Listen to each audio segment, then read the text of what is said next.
Imagine करो आप रात में उड़ रहे हो, बादलों के ऊपर, सेफ और सिक्योर, जहां हर चीज कंट्रोल में लगती है और आपको लगता है कि आप दुनिया से पूरी तरह जुड़े हुए हो। और फिर एक पल में आप बस गायब हो जाते हो। कोई शोर नहीं, कोई अलार्म नहीं, बस एक खाली सीट और एक अनसुलझा सवाल। यही हुआ मलेशिया एयरलाइंस फ्लाइट 370 में बैठे 239 लोगों के साथ। वो लोग जो अपने घर, अपने परिवार और अपनी मंजिल की तरफ बढ़ रहे थे। कोई एक्सप्लोजन नहीं, कोई डिस्ट्रेस कॉल नहीं, बस एक बड़ा सा बोइंग 777 बिना किसी निशान के गायब हो गया, मानो वो कभी था ही नहीं। दुनिया ने इस इम्पॉसिबल बात को देखा। एक मॉर्फियन जेट आसमान से गायब हो गया। हर न्यूज चैनल पर बस इसी की चर्चा थी। प्लेन में ट्रैकिंग सिस्टम होते हैं, इमरजेंसी बीकन होते हैं, ये कैसे हो सकता है? टेक्नोलॉजी के इस दौर में कुछ भी छुपा नहीं रह सकता, है ना? घंटों से दिन हो गए, सच्चाई सामने आई। कोई रैकेज नहीं, कोई तेल का रिसाव नहीं, कोई जवाब नहीं। खोजी टीमें थक गईं, लेकिन आसमान और समंदर दोनों चुप थे। MH370 के गायब होने से टेक्नोलॉजी और सेफ्टी पर हमारा विश्वास टूट गया। लोग सोचने लगे, क्या हम सच में इतने सेफ हैं जितना मानते हैं? ये एक ग्लोबल घोस्ट स्टोरी बन गई, एक मिस्ट्री जो कॉन्टिनेंट्स तक गूंज रही थी। हर देश, हर परिवार इस सवाल में उलझा था। एक्सपर्ट्स और सरकारें सब स्क्रैम्बलिंग कर रहे थे, लेकिन सन्नाटे से ज्यादा तेज थी बढ़ती हुई डर की आवाज। हर कोई जवाब चाहता था, लेकिन जवाब कहीं नहीं था। एक 250 टन का जेट, जिसकी विंग स्पैन एक फुटबॉल फील्ड से ज्यादा चौड़ी है, अर्थ के सबसे मॉनिटर्ड एयर स्पेस से बस कैसे गायब हो सकता है? ये सवाल सबको परेशान कर रहा था। हम स्मार्टफोन को कहीं भी ट्रैक कर सकते हैं, फिर भी एक जेटलाइनर हमेशा के लिए गायब हो सकता है। टेक्नोलॉजी की सीमाएं सामने आ गईं। यह दुनिया की सबसे बड़ी एविएशन मिस्ट्री की कहानी है। एक ऐसी कहानी जिसने इंसानियत को चौंका दिया और आसमान को हमेशा के लिए रहस्यमयी बना दिया। चलो फैक्ट्स देखते हैं। ये वो बातें हैं जो हम पक्के तौर पर जानते हैं, जिन्हें कोई भी बदल नहीं सकता। 8 मार्च 2014 मलेशिया एयरलाइंस फ्लाइट 370 कुआलालंपुर से बीजिंग के लिए उड़ान भरती है, जिसमें 229 लोग सवार थे। हर कोई अपनी मंजिल की उम्मीद में था। बोइंग 777 एक्सपीरियंस्ड क्रू द्वारा उड़ाया गया रात 12 से 42 बजे साफ आसमान में टेक ऑफ करता है। 38 मिनट तक सब कुछ रूटीन था, कोई परेशानी नहीं, कोई अलार्म नहीं। सुबह 1:19 बजे कॉकपिट से आखिरी शब्द गुड नाइट मलेशियन 370। इसके बाद रेडियो पर सन्नाटा छा जाता है। 2 मिनट बाद प्लेन का ट्रांसपॉन्डर बंद हो जाता है। MH370 रडार से गायब हो जाता है। अचानक सब कुछ बदल जाता है। कंट्रोलर्स कांटेक्ट करने की कोशिश करते हैं। सन्नाटा, कोई जवाब नहीं, कोई संकेत नहीं। दूसरे प्लेन कॉल करते हैं और सन्नाटा। आसमान में एकदम खामोशी छा जाती है। प्लेन ने कभी वियतनामी एयर ट्रैफिक कंट्रोल से चेक इन नहीं किया। यह एक बड़ा अलार्म था। शुरुआती थ्योरीज में एक कैटास्ट्रोफिक फेलियर का सुझाव दिया गया था, लेकिन सच्चाई ज्यादा कॉम्प्लेक्स है। एक्सपर्ट्स भी हैरान रह गए। एयरक्राफ्ट सिर्फ गायब नहीं हुआ, उसे जानबूझकर दुनिया से अलग किया गया था। यह कोई आम हादसा नहीं था। मिस्ट्री गहरी हो जाती है। क्या यह एक्सीडेंट था या इंटेंट? सवाल और भी बढ़ते जाते हैं। जवाबों की तलाश अभी शुरू ही हुई थी। हर सुराग, हर सवाल इस कहानी को और उलझा देता है। एविडेंस कुछ हैरान करने वाली बात की ओर इशारा कर रहा था। Human intervention. मिलिट्री रडार ने MH370 को पश्चिम की ओर एक शार्प, जानबूझकर टर्न लेते हुए दिखाया, मलेशिया के ऊपर वापस उड़ते हुए। यह कोई डिस्ट्रेस में प्लेन नहीं था, यह एक कंट्रोल्ड मैन्यूवर था। जो भी कंट्रोल्स पर था उसे डिटेक्शन से बचना आता था, एयरस्पेस वॉरफेयर्स से बचते हुए।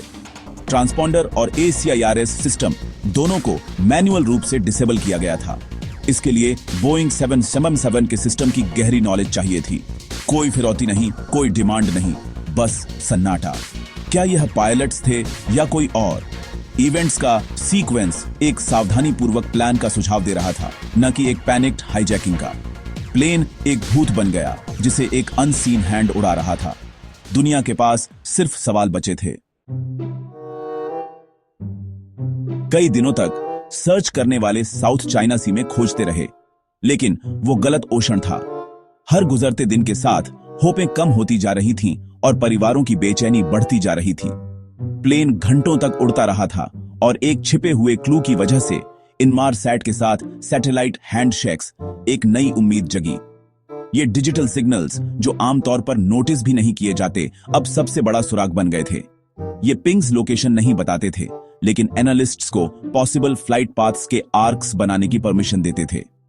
एक्सपर्ट्स ने इन डेटा पॉइंट्स को जोड़कर एक अनदेखी कहानी को सामने लाना शुरू किया।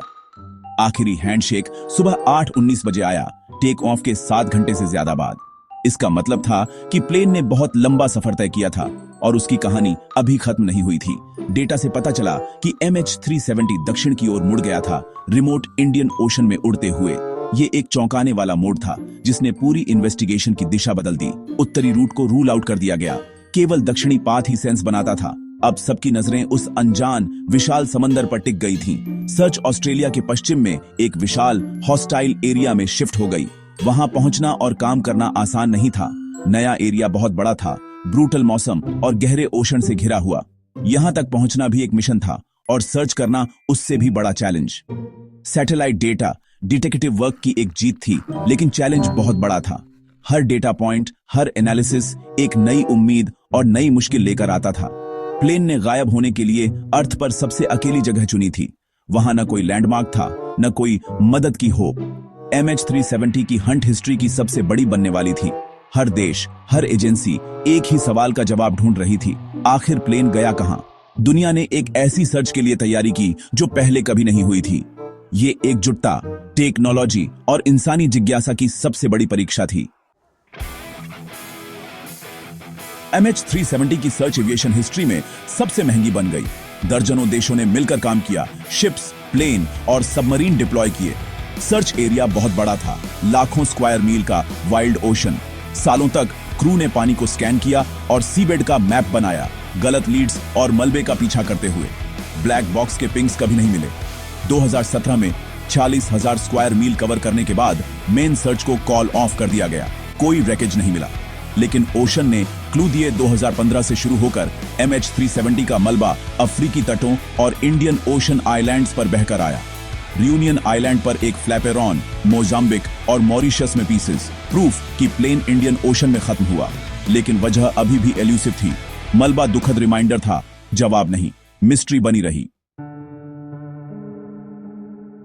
कोई रैकेज या ब्लैक बॉक्स न होने पर थ्योरीज ने जगह भर दी। लीडिंग थ्योरी, कैप्टन द्वारा एक मर्डर सुसाइड, जिसने अपने होम सिम्युलेटर पर एक सिमिलर रूट प्लान किया होगा। वह को पायलट को लॉक आउट कर सकता था, केबिन को डिप्रेशराइज कर सकता था और फ्यूल खत्म होने तक उड़ सकता था। एक और थ्योरी, एक हाईजैकिंग, एक स्किल्ड इंट्रूडर या यहां तक कि एक साइबर अटैक द्वारा, हालांकि बोइंग इसे पॉसिबल नहीं मानता। कुछ लोग एक कैटास्ट्रोफिक आग या मैकेनिकल फेलियर का सुझाव देते हैं, लेकिन यह सिस्टम के जानबूझकर शटडाउन को एक्सप्लेन नहीं करता। अधिक extreme ideas, military action, secret cargo, यहां तक कि एक्स्ट्रा टेरेस्ट्रियल इन्वॉल्वमेंट में एविडेंस की कमी है। फैक्ट्स की अनुपस्थिति में अटकलें बढ़ती हैं। हर थ्योरी एक कहानी है जो हम बेतुकी चीज को समझने के लिए बताते हैं। सच्चाई लहरों के नीचे बंद है। जब तक प्लेन नहीं मिलता, हमारे पास सिर्फ सवाल हैं। मिस्ट्री से परे एक ह्यूमन ट्रेजेडी है जो हर दिल को छू जाती है। फैमिलीज के लिए 8 मार्च 2014 एक ऐसा वुंड है जो कभी नहीं भरता, एक दिन जो हमेशा उनकी यादों में रहेगा। वे लिम्बो में रहते हैं, शोक मनाने या फायरें बढ़ने में असमर्थ, जैसे समय वहीं थम गया हो। हर मलबे की खोज उम्मीद और डर लाती है। हर सूचना एक नई आशंका जगाती है। उन्होंने झूठे अलार्म, फीकी हेडलाइंस और एंडलेस अनसर्टेनिटी सहन की है। हर दिन एक नई चुनौती है। कुछ कॉन्स्पिरेसी से चिपके रहते हैं, कुछ उम्मीद से, कुछ भी, लेकिन ओशन की अंतिम सत्यता जो दिल तोड़ देती है। उनकी लड़ाई सिर्फ जवाबों के लिए नहीं है, बल्कि शांति के लिए है, ताकि वे फायरें बढ़ सकें। मलबा साबित करता है कि प्लेन चला गया है, लेकिन क्यों नहीं? यह सवाल अब भी बाकी है।